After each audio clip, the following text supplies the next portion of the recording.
E assim todas as ditas herdades vinculava, unia e incorporava em um corpo imaginário e fingido.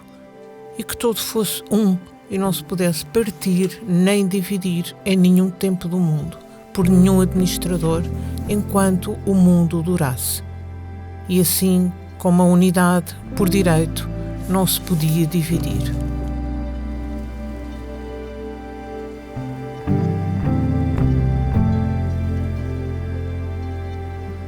Durante 5 séculos, nos reinos ibéricos, os vínculos organizaram toda a sociedade em torno de uma ideia e de uma figura jurídica que deveria durar até à perpetuidade.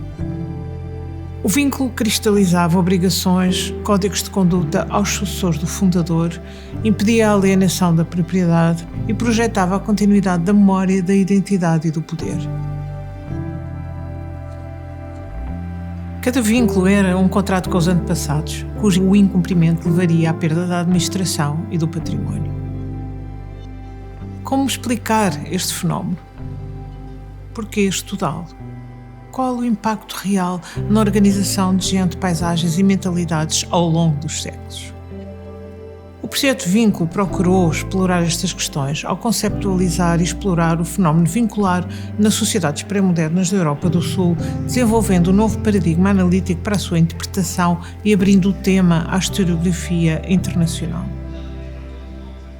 O Vínculo é financiado pela mais prestigiosa instituição europeia de financiamento científico, o European Research Council, e tem sede no Instituto de História Contemporânea da Faculdade de Ciências Sociais e Humanas da Universidade Nova de Lisboa e no laboratório associado Into Past.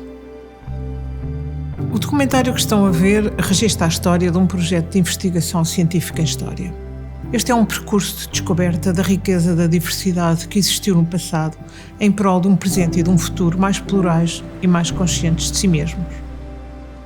Através do filme, também ele, um produto científico e de comunicação de ciência, deixamos o testemunho de um percurso de investigação, de forma a inspirar todos os que gostam de fazer história e, através desse ofício, a compreender melhor o mundo em que vivemos.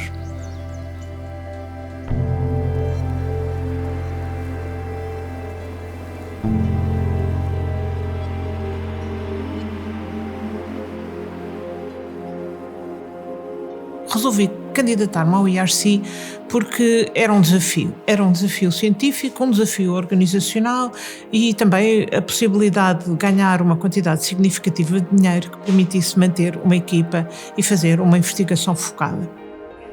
As expectativas eram altas quando comecei, na verdade, quando ganhei a bolsa. Imaginei que conseguíamos reunir numa grande base de dados cerca de 7.000 vínculos. Conseguimos, de facto, até conseguimos mais.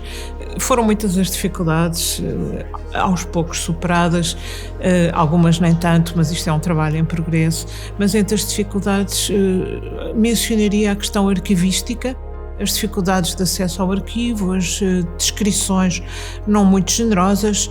Ultrapassámos também a pandemia e, enfim, criámos uma maneira de trabalhar em grupo que permitiu resolver tudo isto. O projeto foi organizado em 6 subprojetos. No fundo, é aquilo que nós chamamos o design da investigação. O primeiro subprojeto relacionava-se com a base de dados e com o sistema de informação vincular. E é importante aqui frisar que era um projeto científico em si. Temos depois 3 projetos que se relacionam com o conceito da vinculação, parentesco, poder e identidade, são os elementos core do conceito de vinculação, e um quarto, também ele um estudo histórico, ligado à vinculação no espaço atlântico, entendido como um laboratório de experiência da ideia da existência de sociedades de vinculação. Um último projeto, portanto, o 6º, é a síntese dos resultados.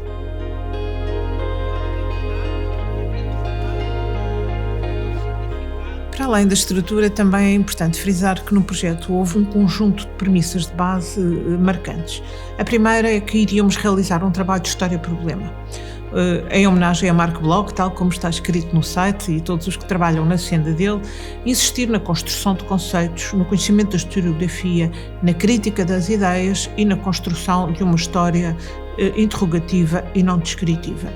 A segunda premissa é a importância da oferta formativa. Tentámos sempre oferecer formação a vários níveis e abrir-nos também à comunidade. Foi igualmente importante a questão da internacionalização, criação de redes internacionais e apresentação do nosso trabalho em fóruns internacionais.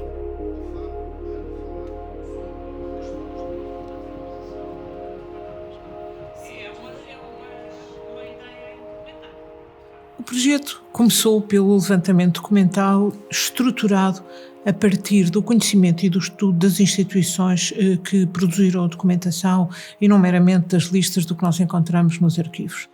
Quando começámos a trabalhar nos arquivos, deparámos com vários problemas, vários desafios que foram sendo sucessivamente ultrapassados, mas alguns deles bastante grandes.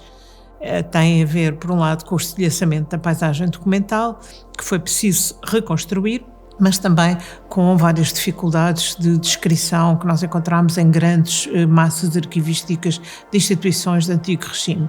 Também algumas dificuldades no acesso a arquivos privados.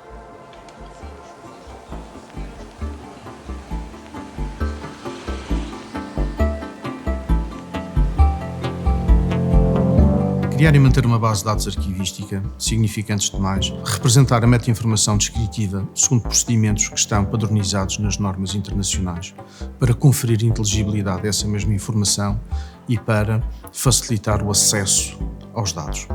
Para isso, é necessário, antes de mais, fazer um estudo prévio dos materiais, dos documentos que vão ser utilizados, fazer um diagnóstico das necessidades dos utilizadores, definir as utilidades da base de dados e a função da base de dados no âmbito do projeto e, acima de tudo, construir uma metodologia de trabalho coerente que permita não só conferir inteligibilidade à informação, mas também garantir uma auditoria permanente aos dados que vão sendo descritos.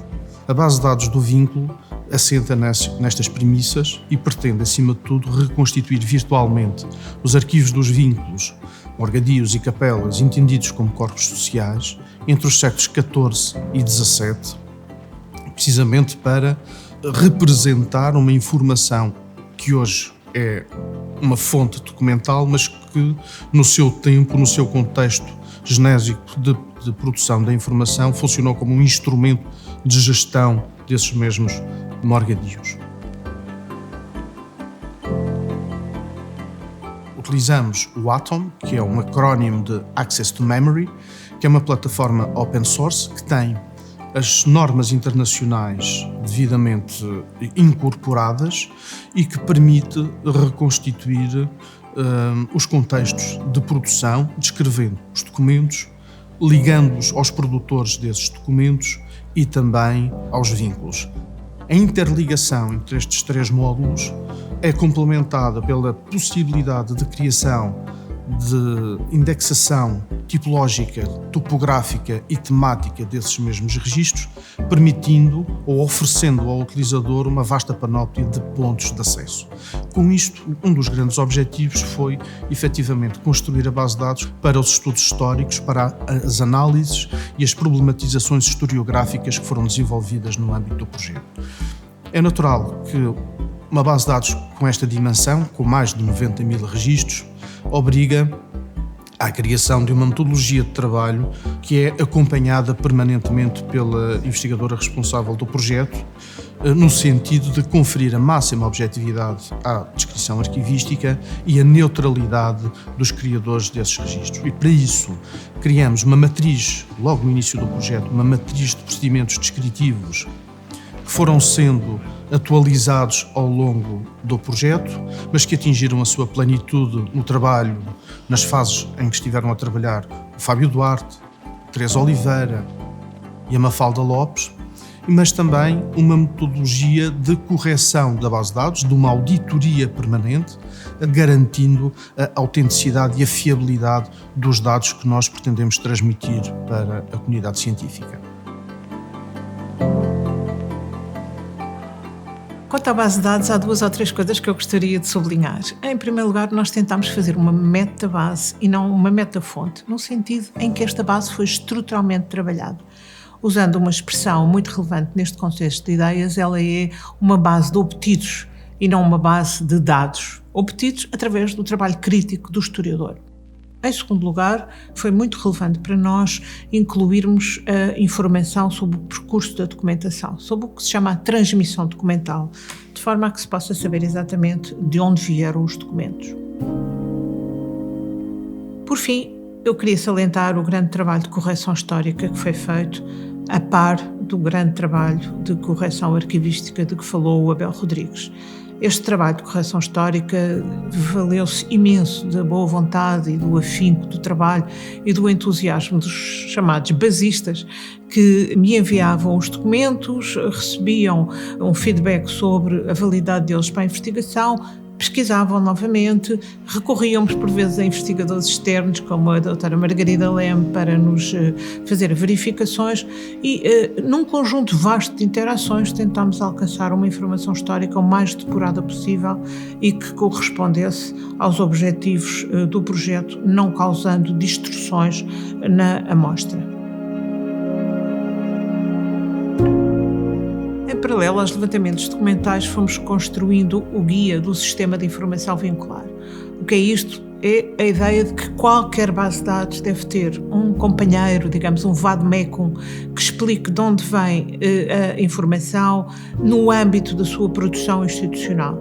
Isto é, a história institucional, a história administrativa e a história da produção da informação.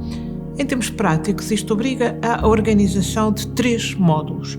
Em primeiro lugar, a informação sobre a história das instituições. Depois, em segundo lugar, porque se revelou essencial para a caracterização da base de dados, uma análise tipológica e diplomática dos documentos. E isto é muito inovador na historiografia portuguesa e esperamos que seja muito útil.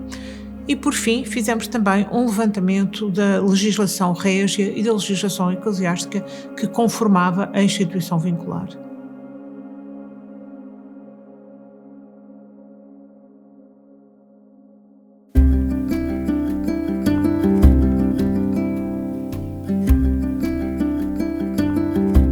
Ao longo do tempo em que o projeto foi sendo construído, a importância da comunicação de ciência foi aumentando para o European Research Council e para nós também, em função também do contacto com a realidade e de uma coisa que nos tocou a todos, que foi a pandemia. Ao isolar-nos, ressaltou a importância de comunicarmos. Indiretamente também nos levou a inventar iniciativas de comunicação de ciência e a primeira foi o Vínculo do Mês, recomendado por 2 jovens investigadoras do projeto que fizeram os primeiros textos. Esta iniciativa consistia na escrita de um pequeno artigo, em português depois traduzido para inglês, sobre um vínculo que era depois publicado no site. Reunimos 48 pequenos textos deste tipo ao longo de todo o projeto, escritos por mãos diversificadas, desde investigadores do projeto, investigadores externos, proprietários de arquivos e, como veremos, também alunos das escolas secundárias. A seguir, uma iniciativa pensada desde o princípio, mas que ganhou vida própria, os dias do projeto Vínculo ou Vínculo Project Days. Embora todos tenham sido igualmente interessantes, destacaria o realizado na Madeira, porque permitiu a recuperação de um documento inédito, um documento que tinha sido descoberto pelo pároco da Igreja de Machico, uma personalidade muito interessada na defesa do seu património, um tombo do século XVI que foi restaurado, inteiramente restaurado pelo projeto Vínculo, digitalizado e disponibilizado no site do Arquivo Regional e que foi transcrito por uma jovem investigadora e será editado no Boletim do Arquivo Regional com notas e com uma introdução histórica. Aos Vínculo Project Days foram-se juntando outras iniciativas de comunicação de ciência que visaram, sobretudo, a dinamizar a história local e mostrar as potencialidades da base de dados para a história local. Uma iniciativa para nós extremamente querida, prezada pelos resultados e também pelo gosto que tivemos em realizá-la foi o concurso Cria Vínculos com a História para os alunos de Humanidades do 11º de todas as escolas do país e inclusivamente tivemos a Escola Portuguesa de São Tomé e Príncipe. Foi realizada com a colaboração dos docentes, extremamente importante, e institucionalmente da Academia das Ciências de Lisboa e da Associação dos Professores de História. Organizamos também várias iniciativas de formação e ensino, incluindo uma pós-graduação em Arquivística Histórica e 2 cursos livres de longa duração. Na Faculdade de Ciências Sociais e Humanas foram ainda criadas 3 unidades curriculares para os alunos em História, 2 de licenciatura e outra de mestrado. Por fim, tivemos 2 bolsas de investigação para jovens através do concurso Verão Consciência da Fundação para a Ciência e Tecnologia.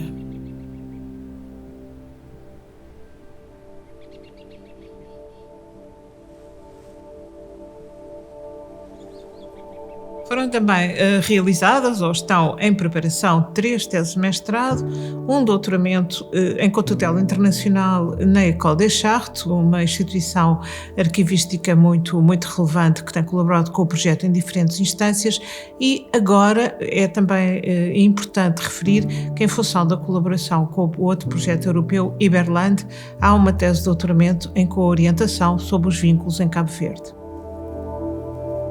Tivemos também o prazer de acolher as estadias de 5 investigadores estrangeiros e de oferecer bolsas de iniciação à investigação científica a 4 jovens investigadoras e investigadores.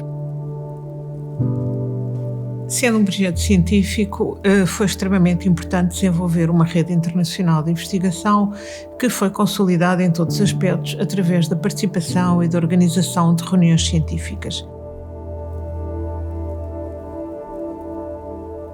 É importante referir que o Vínculo apresentou os seus resultados e as suas metodologias em várias reuniões científicas internacionais por convite ao longo da duração do projeto.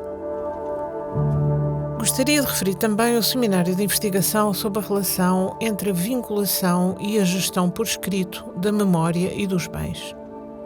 Este seminário partiu da identificação de uma crónica quinhentista que estava em mãos privadas, chamada Crónica dos Castelo Branco. Este documento foi restaurado, digitalizado, transcrito e estudado pelo Projeto Vínculo e será em breve publicada uma edição crítica. Através de um grande trabalho de investigação, este estudo permitiu identificar o autor da crónica, oferecendo, assim, um dado importante para o conhecimento da cultura portuguesa do século XVI. Visto que os arquivos e a relação entre a história e a arquivística foram fundamentais para o projeto, organizámos várias iniciativas neste campo, como um colóquio na Casa Fronteira e a Lorna, perspectivando aquela relação com a construção de perguntas complexas, bem como uma série de conferências na Torre do Tombo sobre repensar o arquivo e, por fim, um colóquio seguido do workshop sobre bases de dados e arquivística histórica.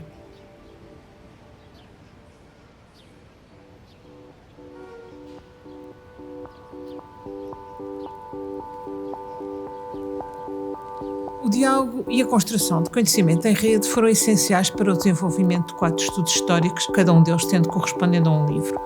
Cada um deles também nascendo do tratamento da base de dados em função dos projetos. Não é? Projetos estes que, nos 3 primeiros casos, ou seja, parentesco, poder e identidade, correspondiam aos pilares do conceito de vínculo que se queria apresentar, uma entidade corporativa com agência social própria.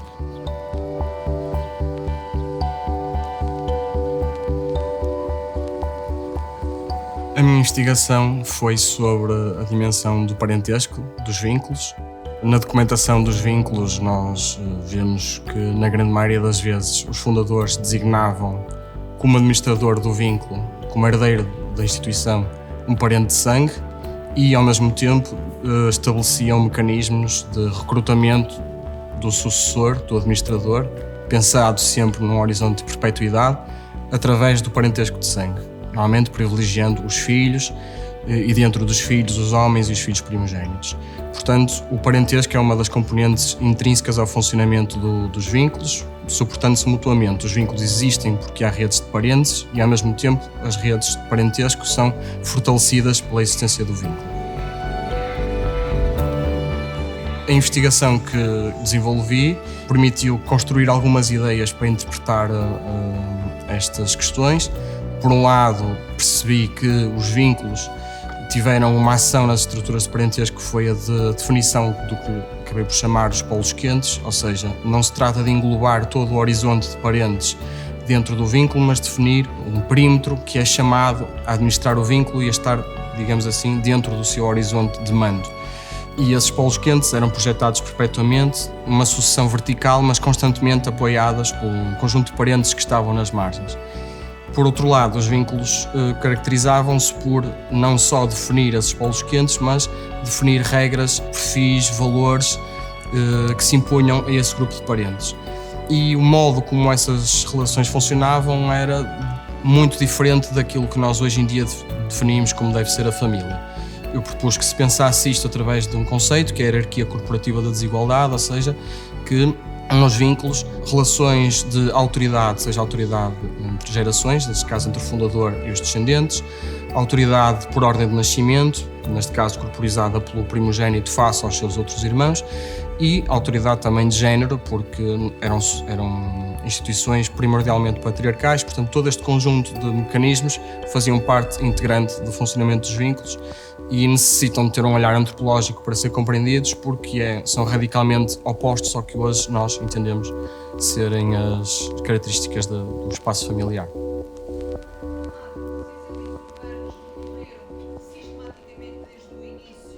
O poder era uma das componentes que caracterizavam os vínculos enquanto entidades corporativas, e o meu estudo foca-se precisamente na relação entre poder nas suas múltiplas vertentes e vinculação em Portugal nos séculos XIV a XVII. O principal objetivo foi compreender como é que poder e vinculação se combinavam entre si ou rivalizavam entre si, e, acima de tudo, perceber o papel de morgados e capelas nos processos de ascensão social e de consolidação de um poder, entretanto, alcançado pelas elites urbanas nas cidades do Porto, Santarém, Évora e Lisboa. As elites urbanas correspondiam aos grupos que detinham o poder social, económico e político nas cidades, nas comunidades onde estavam integradas. Este estudo permitiu concluir, em primeiro lugar, que estas elites, estes grupos, recorreram com frequência, desde o século XIV, à instituição de morgados e capelas como um meio de ascensão e de consolidação do poder social. Este constitui, na verdade, uma etapa fundamental dos seus percursos sociais, a par com o desempenho de cargos públicos, do serviço militar e também do desenvolvimento de atividades comerciais.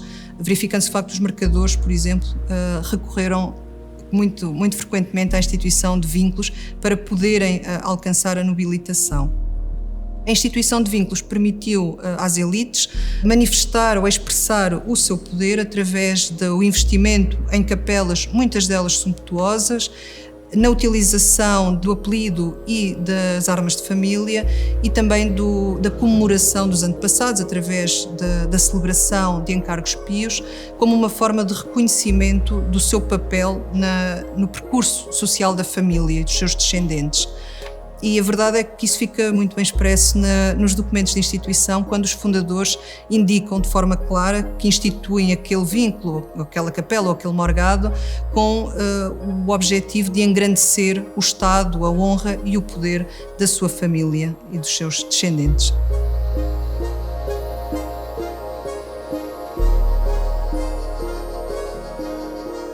Para além do poder e do parentesco, o terceiro eixo de investigação do projeto Vínculo é a identidade. E o conceito de identidade é problemático a vários níveis, mas consideramos que, com as devidas cautelas, era útil para compreender as sociedades que queríamos estudar. Trabalhámos então em torno da ideia de identidade vincular, entendida como um tipo de identidade corporativa que se construiu, transmitiu e perpetuou no seio dos corpos familiares através dos vínculos. E esta identidade tem duas características principais. A primeira é que é supra-individual, ou seja, está acima de cada um dos indivíduos que faz parte do corpo familiar, e a segunda é que tem no seu centro a figura do fundador, que é o arquiteto da identidade vincular e a fonte de poder. E estamos a falar, portanto, de uma identidade que já não existe, que já não faz sentido na nossa forma de ver o mundo hoje e que, portanto, só pode ser compreendida se a colocarmos no seu contexto histórico e se nos pusermos no lugar do outro, neste caso das mulheres e dos homens que viveram entre os séculos XIV e XVII. A identidade vincular tem 5 dimensões principais, que se encontram no uso de apelidos e símbolos heráldicos que permitiam perpetuar e imortalizar a memória do nome, na construção do herdeiro, de um herdeiro que se cria perfeito, criado à imagem do fundador para o representar de geração em geração até ao fim do mundo, no poder do arquivo, que é o repositório de identidade por excelência e uma das principais ferramentas para garantir que a vontade do fundador era cumprida e não caía no esquecimento, na vida da alma e na gestão dos próprios mortos, dos mortos da família, e esta dimensão é transversal e é muito importante para compreender a devoção destas pessoas e o sentimento de esperança na salvação. E depois a quinta e última dimensão, que tem a ver com a ligação à comunidade, porque os vínculos foram um fenómeno comunitário que beneficiou e foi beneficiado por um conjunto diverso de pessoas e entidades fora do universo familiar. Para além destes 3 estudos históricos, há um quarto. Este quarto está em pé de igualdade com os restantes, mas tem uma vocação mais global, no sentido em que se constrói sobre um território e se verifica como nesse território se organizam os parâmetros dos estudos anteriores, ou seja, parentesco, poder e identidade. É um território particular, porque é um território marítimo. Chamamos-lhe Atlântico, para englobar a vinculação nos arquipélagos da Madeira, Açores e Cabo Verde e São Tomé e também os territórios do Brasil.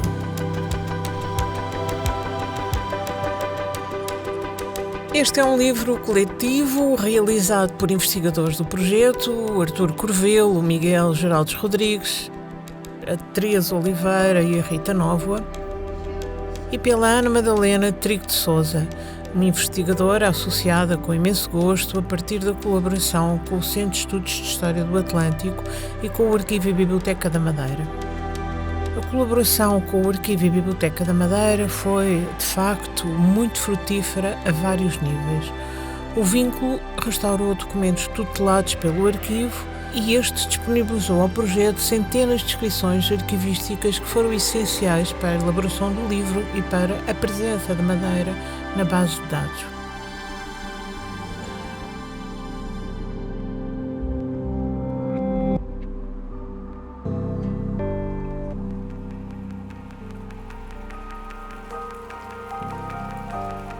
O interesse do projeto pela aplicação prática dos conhecimentos históricos teve uma expressão concreta na valorização do património local, tanto em termos culturais como económicos. A um conjunto de encontros sobre o tema seguiu-se um trabalho de fundo em Ponte de Lima, no norte de Portugal, que se constituiu como um dos laboratórios mais interessantes para o estudo e para a compreensão integrada das ideias que tínhamos desenvolvido nos estudos históricos. Na zona a que chamam Ribeira Lima, verifica-se a concentração de um grande conjunto de casas senhoriais, que permanecem na posse das mesmas famílias, em geral, sem grandes interrupções desde a Idade Média. Muitas destas casas têm também arquivos de família.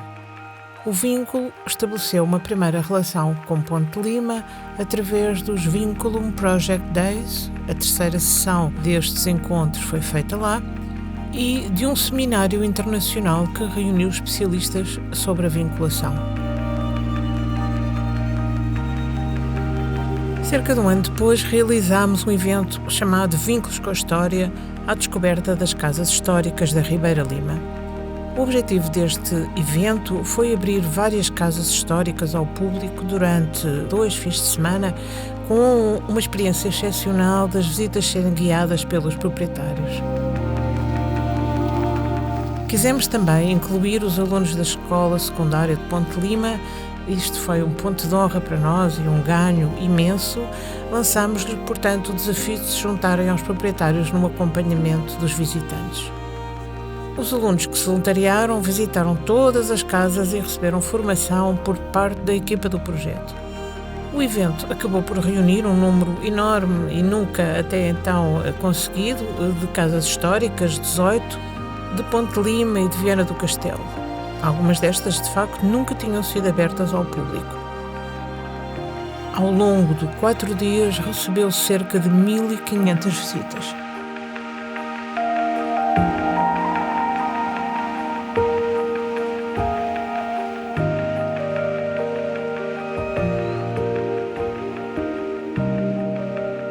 Fazendo agora um balanço daquilo que nos projetos se chama os outputs, ou resultados, e que é extremamente importante em termos de medição do impacto e em termos de avaliação, é gratificante dizer que o projeto Vínculo realizou imensa coisa dos mais diversos tipos durante estes anos em que funcionou.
É fundamental registar que todo este trabalho foi e será disponibilizado em acesso aberto, sem pagamento de licenças para aceder, e que vai ser colocado em repositórios científicos fiáveis e abertos.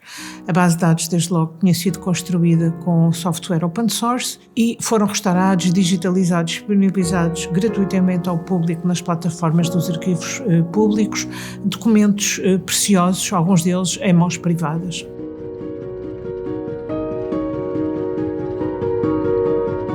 A comunicação dos trabalhos ao público e o empenho formativo foram preocupações constantes e tentámos orientar sempre um espírito de serviço público que encontrou paralelo na liberdade de investigação que se tentou sempre manter ao longo do projeto e que, digamos, foi apenas constrangida por uma existência de investigação profunda, rigorosa, séria e de qualidade.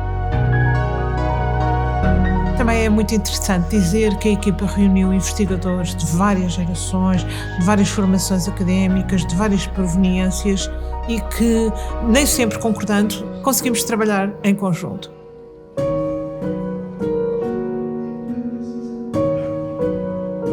Em tudo isto, seguimos as linhas mestras da instituição financiadora, o European Research Council, que segue ela própria os valores da investigação livre, pioneira e sem outras barreiras que as da ciência. Acreditamos que provamos a valia de empregar dinheiros públicos em investigação aprofundada, em formação e em comunicação de ciência. Provámos também que o tema em estudo, que é para muito estranho e longínquo, tem e pode ter ligações à vida atual, à memória e à história das comunidades, dos países e das regiões. Provámos que a história-problema é infinitamente mais criativa e mais divertida que a história descritiva. Deixamos um manancial de recursos, de respostas e de perguntas para a continuidade do trabalho, que deve, antes de mais, começar por uma crítica do que fizemos.